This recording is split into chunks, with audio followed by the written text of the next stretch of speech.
नमस्कार। मैं अखिल श्रीवास्तव भारत मौसम विज्ञान विभाग की साप्ताहिक मौसम समीक्षा और अगले अगले 2 सप्ताह के लिए आउटलुक में आपका स्वागत करता हूं। इसमें हम देखेंगे कि पिछले एक सप्ताह में मौसम के कैसे मिजाज रहे और अगले 2 सप्ताह में मौसम के कैसे रहने की संभावना है। अगर हम ये देखें कि पिछले एक सप्ताह में ऐसे कौन से मौसम की घटनाएं थी जिन्होंने भारत को प्रभावित किया, तो हम पाएंगे कि पिछले एक सप्ताह के अंदर पश्चिमी विक्षोभ ने ज्यादातर जो हमारे उत्तर भारत के इलाके हैं उनको इफेक्ट किया था। इसमें पश्चिमी विक्षोभ जो है वो 12 और 13 तारीख को अफगानिस्तान के और आसपास के क्षेत्रों पर स्थित था और 14 तारीख को उत्तरी पाकिस्तान की ओर देखा गया। इसके बाद ये पूर्व की ओर बढ़ करके 15 तारीख को जम्मू और उसके आसपास के क्षेत्र पर केंद्रित था। इसके बाद ये उसके पश्चात ये भारत से आगे निकल गया। इसके साथ साथ एक चक्रवाती परिसंचरण यानी साइक्लोनिक सर्कुलेशन 13 तारीख को पश्चिमी राजस्थान में स्थित था और ये 14 और 15 तारीख को हरियाणा के आसपास के क्षेत्रों में देखा गया। इसके साथ साथ 15 तारीख को अफगानिस्तान और उसके आसपास के क्षेत्रों में एक और पश्चिमी विक्षोभ स्थित था। इसके साथ अगर हम समुद्र के बारे में बात करें तो 15 तारीख को श्रीलंका के दक्षिण में भूमध्य रेखीय हिंद महासागर के ऊपर एक चक्रवाती परिसंचरण यानी कि एक साइक्लोनिक सर्कुलेशन बना हुआ है।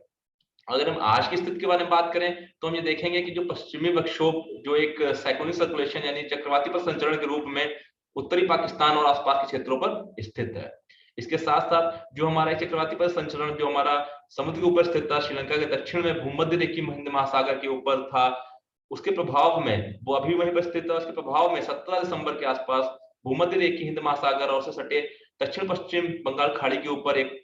कम दबाव का क्षेत्र या निम्न दबाव का क्षेत्र या लो प्रेशर एरिया बनने की संभावना है। अगर हम देखें इसके साथ साथ के पिछले एक सप्ताह के दौरान भारत में कैसी वर्षा रिकॉर्ड की गई, तो हम ये पाएंगे कि पिछले एक सप्ताह के दौरान अमूमन जो भी बारिश हमको रिकॉर्ड हुई है वो ज्यादातर हमें दक्षिण प्रायद्वीप के जो हमारे तटीय इलाके हैं उनमें, पूर्वी भारत के कुछ इलाकों में और पूर्वोत्तर भारत के कुछ इलाकों में बारिश रिकॉर्ड की गई है। ये जो हमें कलरफुल जो हमें शेडेड रीजन दिख रहे हैं हर एक दिन के हिसाब से, ये हमें बारिश की जो गतिविधि हुई है उसको दर्शा रहे हैं। वहीं अगर हम देखेंगे तो हमारे उत्तर भारत में और उत्तर पश्चिम भारत में कोई भी बारिश रिकॉर्ड नहीं की गई है पिछले एक सप्ताह के दौरान। अगर हम इसी को जो हमारी सिग्निफिकेंट यानी कि महत्वपूर्ण बारिश गतिविधि है उसके माध्यम से समझना चाहें तो हम ये देखेंगे कि हमें जो भी बारिश की घटनाएं हुई हैं वो ज्यादातर दक्षिण के क्षेत्रों में या कि या तो पूर्वी के तटीय इलाकों में हुई है, यानी तटीय आंध्र प्रदेश में, रायलसीमा में, तमिलनाडु में, इसके साथ साथ पूर्वोत्तर इलाकों में जैसे असम, मेघालय में और कुछ हमारे जो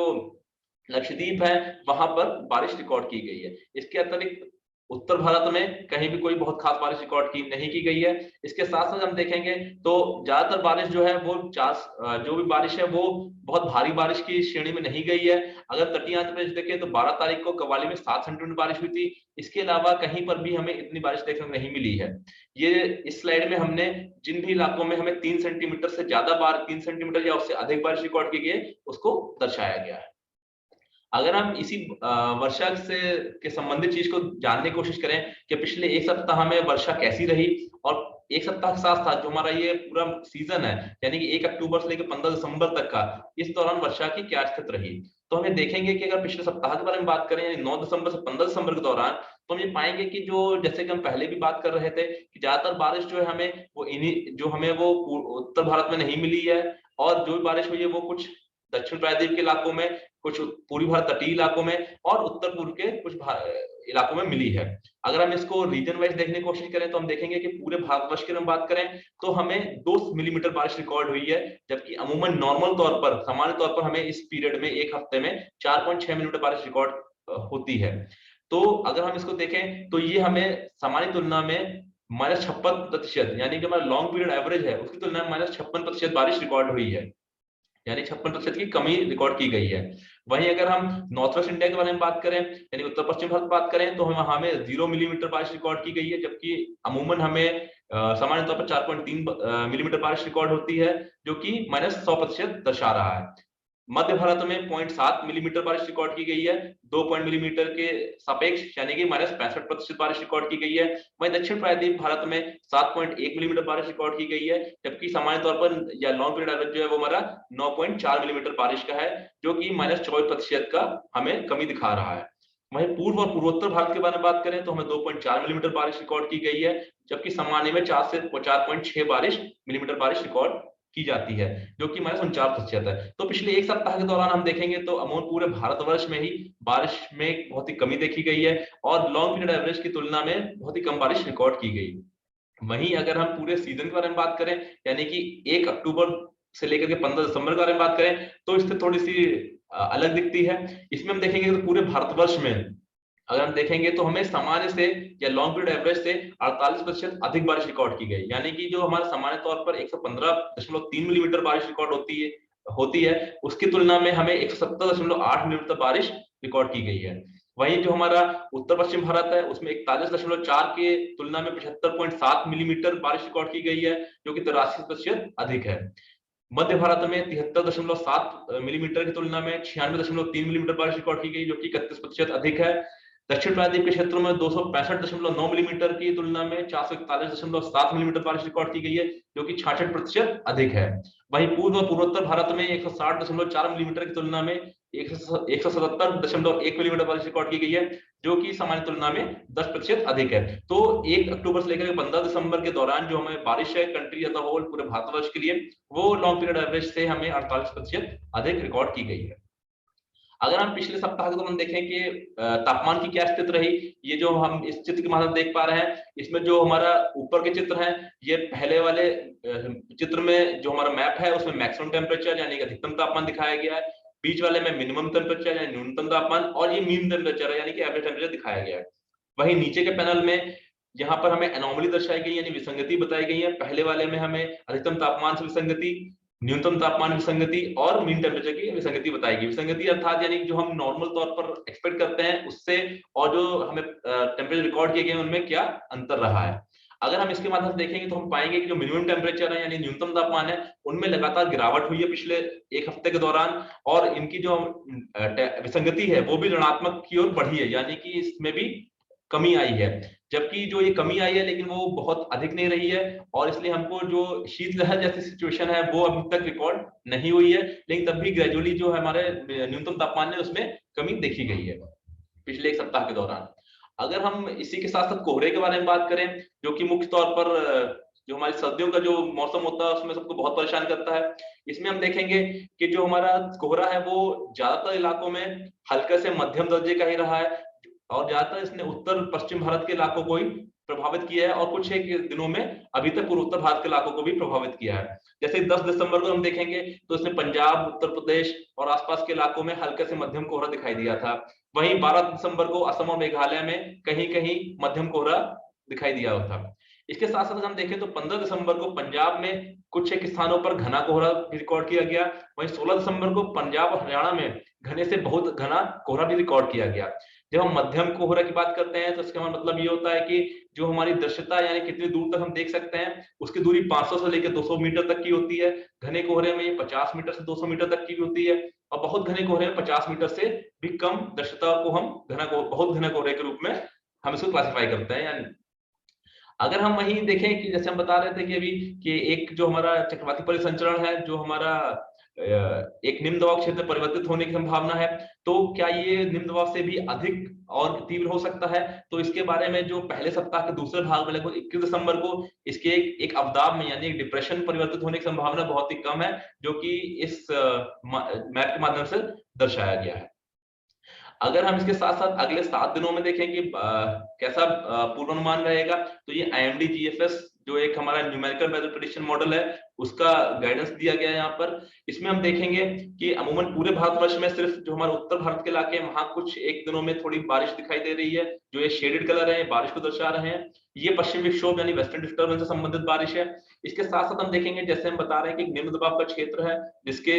बनने की संभावना है। इसके सापेक्ष हम देखेंगे कि यहाँ हमें जो इस समुद्री इलाकों में काफी अच्छी बारिश दिखाई दे रही है। इसके साथ साथ इससे सटे हुए जो हमारे अंडमान निकोबार के जो द्वीप समूह है, वहां पर भी हमें 20 और 21 तारीख को बारिश देखने को मिल सकती है, और कुछ एक स्थानों पर भारी बारिश भी रिकॉर्ड की जा सकती है।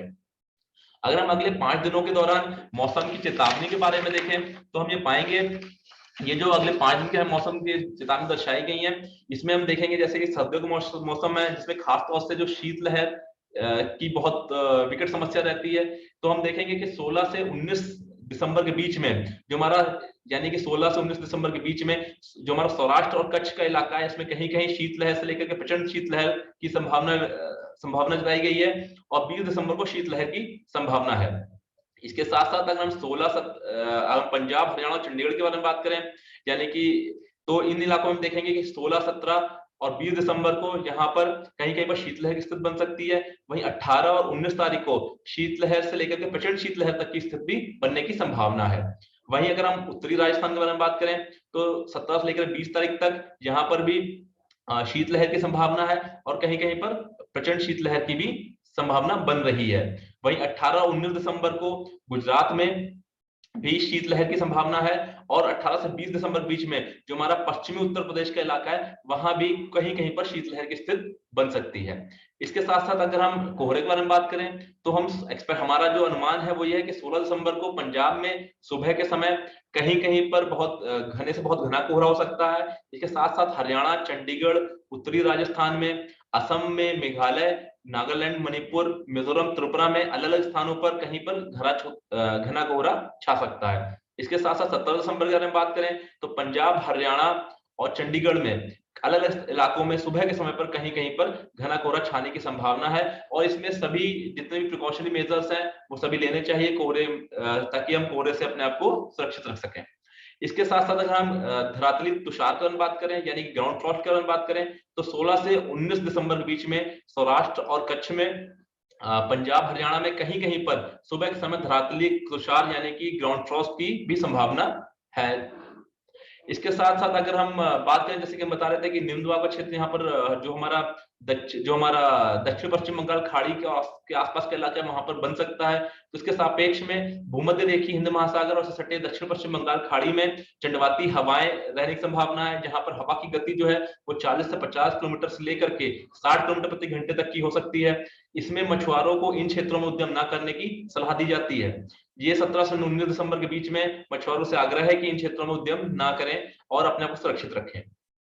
इसके साथ साथ अगर हम देखें कि अगले 2 सप्ताह में हमें जो बारिश है या वर्षा है उसकी क्या स्थिति रहने वाली है, ये जो फोरकास्ट है, ये पूर्वानुमान है, ये आईएमडी का एक हमारा एक्सटेंडेड रेंज फोरकास्ट यानी विस्तारित रेंज मॉडल है उससे लिया गया है। इसमें पहले सप्ताह के बारे में हम बात करें तो जो ऊपर का पैनल है ये हमें एक्चुअल बारिश यानी वास्तविक बारिश कितनी होगी वो दर्शा रहा है और जो नीचे का पैनल है इसमें जो वर्षा होगी उसकी विसंगति क्या है सामान्य वर्षा से वो दर्शा रहा है। तो अगर हम देखेंगे तो पहले सप्ताह में अगर हम देखें तो जम्मू कश्मीर और आपका जो तटीय आंध्र प्रदेश है और तमिलनाडु है जहां पर आप देख सकते हैं थोड़ा सा ऋणात्मक विसंगति यानी कि नकारात्मक वर्षा विसंगति दिखा रहा है। इसको छोड़ करके पूरे देश में सामान्य वर्षा दर्शा रहा है हमारे आईएमडी ERF का जो हमारा न्यूमेरिकल वेदर प्रेडिक्शन मॉडल है। वहीं दूसरे सप्ताह देखें अगर हम तो जम्मू कश्मीर में, हिमाचल प्रदेश में, पंजाब, हरियाणा और उत्तराखंड में सकारात्मक वर्षा विसंगति दर्शा रहा है। इसके साथ साथ जो हमारा चरम दक्षिण प्रायद्वीप भारत है यानी कि जो दक्षिण प्रायद्वीप का जो एक्सट्रीम पोर्शन है वहां पर और जो हमारा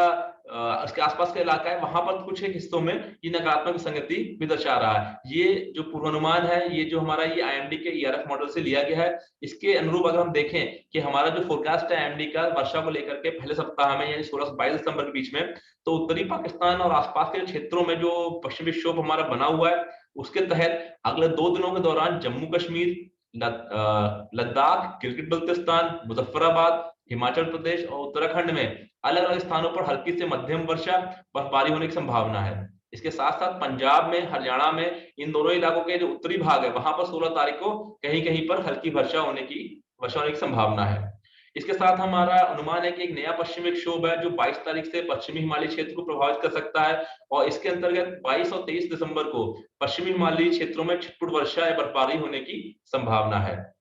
वहीं सप्ताह के पहले भाग के दौरान तमिलनाडु, पुडुचेरी, कराईकल में कहीं कहीं हल्की वर्षा हो सकती है। इसके साथ साथ केरला और माहे में भी अगले 5 से 6 दिनों के दौरान हल्की बारिश होने की संभावना है। जैसा कि हम पहले ही बात कर चुके हैं, श्रीलंका के दक्षिण में भूमध्य रेखीय हिंद महासागर पर एक चक्रवाती परिसंचरण यानी कि साइक्लोन सर्कुलेशन प्रभाव में अगले 48 घंटों के दौरान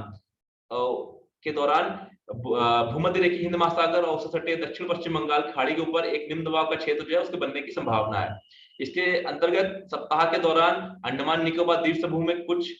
से लेकर कई स्थानों पर हल्की से मध्यम वर्षा और 20 और 21 दिसंबर को निकोबार द्वीप समूह में अलग अलग स्थानों पर भारी वर्षा होने की संभावना है। 19 से 21 दिसंबर के दौरान भूमध्य रेखीय हिंद महासागर और इससे सटे बंगाल की खाड़ी में चक्रवाती मौसम की भी संभावना है, जहां पर हवा की गति 40 से 50 किलोमीटर प्रति घंटे से लेकर के 60 किलोमीटर प्रति घंटे तक रह सकती है। फिर से हम अपना दोहराएंगे कि मछुआरों को हम फिर से सलाह देंगे कि वे इस अवधि के दौरान इन क्षेत्रों में कोई उद्यम ना करें। अगले 5 दिनों के दौरान देश के शेष हिस्सों में, जितने शेष हिस्से हैं, वहां पर मौसम शुष्क रहने की संभावना है। वहीं अगर हम दूसरे सप्ताह के वर्षा के बारे में बात करें, तो हमारा अनुमान है कि एक पश्चिमी विक्षोभ जो है वो 24 दिसंबर से पुनः पश्चिमी हिमालय क्षेत्र और आसपास के मैदानों को प्रभावित करने की संभावना है। इसके कारण जो हमारा पश्चिमी हिमालय क्षेत्र है, वहां हल्की से लेकर मध्यम छिटपुट बारिश जो है वो छिटपुट अनेक स्थानों पर वर्षा या बर्फबारी होने की संभावना है। इसके साथ साथ जो उत्तर पश्चिम भारत है कि मैदानी इलाके हैं और उसके आसपास के सटे हुए जो मध्य भारत के क्षेत्र हैं, वहां भी हल्की से लेकर मध्यम छिटपुट वर्षा सप्ताह के पहले भाग के दौरान होने की संभावना है। अगर हम इसको पूरा ओवरऑल पिक्चर के बारे में बात करें, तो हम देखेंगे कि उत्तर पश्चिम मध्य पूर्वी भारत में वर्षा गतिविधि जो है वो सामान्य से अधिक रहने की संभावना है। वहीं दक्षिण प्रायद्वीप भारत में सामान्य से कम रहने की संभावना है। वर्षा से अगर हम तापमान की ओर चलें, तो ये जो फिर से जो हमारा IMD-ERF मॉडल है, इससे ये फोरकास्ट या पूर्वानुमान के चित्र लिए गए हैं। इसमें जो ऊपर का पैनल है, इसमें न्यूनतम तापमान की विसंगति दर्शाई गई है सामान्य की तुलना में, और नीचे के पैनल में जो अधिकतम तापमान है उनकी विसंगति सामान्य अधिकतम तापमान की तुलना में दर्शाई गई है। अगर हम इसमें देखें पहले सप्ताह के बारे में बात करें, तो हम देखेंगे कि पूर्वोत्तर के कुछ हिस्सों को और दक्षिण प्रायद्वीप के कुछ हिस्सों को छोड़ दें, तो पूरे भारतवर्ष में ज्यादातर हम देखेंगे न्यूनतम तापमान की जो विसंगति है वो जो है वो ऋणात्मक है या नकारात्मक है। यानी कि सिर्फ इन इलाकों को छोड़ करके जो सामान्य तौर पर जो हमारा न्यूनतम तापमान है, उससे तापमान जो है कम रहने की संभावना है। वहीं अगर हम मैक्सिमम टेम्परेचर की बात करें, यानी अधिकतम तापमान के बारे में बात करें, तो हम देखेंगे कि जो हमारा उत्तर भारत का जो एक्सट्रीम हिस्सा है, चरम उत्तर भारत के इलाके हैं, दक्षिण प्रायद्वीप के कुछ इलाके हैं और पूर्वोत्तर भारत के कुछ इलाके हैं, इन सभी को छोड़ दें अगर हम, तो बाकी सभी हिस्सों में जो हमारा अधिकतम तापमान है वो सामान्य से नीचे रहने का पूर्वानुमान है IMD-ERF मॉडल के द्वारा। वही सेकंड सप्ताह या दूसरे सप्ताह की बात करें, तो जो हमारा उत्तर पश्चिम भारत के जो अधिकांश हिस्से हैं, उसमें आप देख सकते हैं कलर के माध्यम से भी, इन सभी में जो न्यूनतम तापमान की जो विसंगति है वो सकारात्मक दर्शा रहा है। इसके साथ साथ हमारा जो बाकी का जो हमारा दक्षिण उत्तर पूर्व का कुछ हिस्सा है और कुछ एक इलाके जो हमारे दक्षिण प्रायद्वीप भारत के हैं, उनमें भी जो हमारी न्यूनतम तापमान की विसंगति है वो सकारात्मक है। इसके अलावा अगर हम देखें तो बाकी भारत के शेष हिस्सों में जो हमारी विसंगति है वो नकारात्मक है, यानी कि नेगेटिव है, यानी कि तापमान सामान्य से कम रह सकते हैं। वहीं अगर हम अधिकतम तापमान के बारे में बात करें दूसरे सप्ताह में, तो हम देखेंगे कि भारत के पूर्वी तटीय राज्यों को छोड़कर और जो हमारा चरम उत्तर भारत यानी एक्सट्रीम नॉर्थ इंडिया के जो कुछ हिस्से हैं उनको छोड़कर भारत में अधिकतम तापमान जो है वो सामान्य से ज्यादातर हिस्सों में नीचे रहने की ही संभावना है, या उसका पूर्वानुमान है। ये IMD-ERF के द्वारा हम मॉडल का प्रेडिक्टेड फोरकास्ट है। अगर हम इसी को जो हमारा IMD का फोरकास्ट है, अगर हम उसके बारे में बात करें, तो सप्ताह 1 यानी कि 16 दिसंबर 22 दिसंबर के बीच में जो न्यूनतम तापमान पूर्वानुमान है, उसमें पश्चिमी हिमालय क्षेत्र, पंजाब, हरियाणा, पश्चिम राजस्थान, बिहार और सौराष्ट्र और कच्छ के कई हिस्सों में न्यूनतम तापमान जो है अभी सामान्य से 2 डिग्री से 4 डिग्री सेल्सियस नीचे चल रहे हैं, और शेष भारत के अधिकांश हिस्सों में ये सामान्य के करीब है या सामान्य से थोड़े से अधिक है। इसमें जो हमारा अनुमान ये है कि सप्ताह के पहले भाग के दौरान जो उत्तर पश्चिम और आसपास के मध्य भारत के इलाके हैं और गुजरात राज्य के जो अधिकांश हिस्से हैं, वहां पर तापमान जो है वो 2 से 4 डिग्री सेल्सियस की गिरावट आएगी उनमें, और इसके बाद में उत्तर पश्चिम भारत के अधिकांश हिस्सों में ये तापमान जो 2 से 3 डिग्री सेल्सियस बढ़ने की संभावना है। वहीं सप्ताह के पहले भाग के दौरान पूर्वी भारत और महाराष्ट्र के अधिकांश हिस्सों में तापमान जो न्यूनतम तापमान है उनके 2 से 3 डिग्री गिरने की संभावना है, और इसके बाद कोई महत्वपूर्ण परिवर्तन होने की संभावना नहीं है। इस सप्ताह के दौरान देश के बाकी हिस्सों में न्यूनतम तापमान में कोई खास बदलाव की संभावना नहीं है। अगर पूरे टोटल पिक्चर देखने की बात करें, तो कुल मिलाकर दक्षिण प्रायद्वीप भारत और पूर्वोत्तर राज्यों के कई हिस्सों को छोड़ दें अगर हम, तो देश के अधिकांश हिस्सों में न्यूनतम तापमान जो है वो सामान्य से कम रहने की संभावना है। दक्षिण प्रायद्वीप भारत और पूर्वोत्तर राज्यों के इन हिस्सों में न्यूनतम तापमान सामान्य के करीब या सामान्य से थोड़ा ऊपर रहने की संभावना है। अगर हम फिर से चेतावनी की ओर जाएं, तो शीतलहर और प्रचंड शीतलहर की 17 से 21 तारीख के दौरान पंजाब, हरियाणा, चंडीगढ़ और सौराष्ट्र और कच्छ में चेतावनी जारी की गई है। वहीं 18 से 21 के दौरान उत्तरी राजस्थान में, 19 से 21 दिसंबर के दौरान पश्चिमी उत्तर प्रदेश में, और 19 और 20 दिसंबर के दौरान गुजरात क्षेत्र में शीतलहर और प्रचंड शीतलहर की संभावना है। वहीं अगर हम कोहरे के बारे में बात करें तो 17 और 18 तारीख को पंजाब और हरियाणा के कुछ हिस्सों में सुबह के समय घना से बहुत घना कोहरा छा सकता है। वहीं 17 दिसंबर को उत्तर पश्चिमी राजस्थान में, असम, मेघालय और नागालैंड, मणिपुर, मिजोरम, त्रिपुरा के अलग हिस्सों में सुबह के समय घने से बहुत घना कोहरा रहने की संभावना है। ये सब पहले सप्ताह के बारे में आईएमडी का, हमारा भारत मौसम विज्ञान विभाग का न्यूनतम तापमान का पूर्वानुमान है। वहीं हम दूसरे सप्ताह की बारे में बात करें तो हम ये देखेंगे कि ये जो पश्चिमी विक्षोभ जिसके बारे में हम जो हमारा अनुमान है कि वो प्रभावित करेगा जो हमारे उत्तर पश्चिम भारत के इलाके हैं, तो इनके प्रभाव, पश्चिमी विक्षोभ के संभावित प्रभाव के कारण उत्तर पश्चिम भारत के अधिकांश हिस्सों में न्यूनतम तापमान में वृद्धि होने की संभावना है।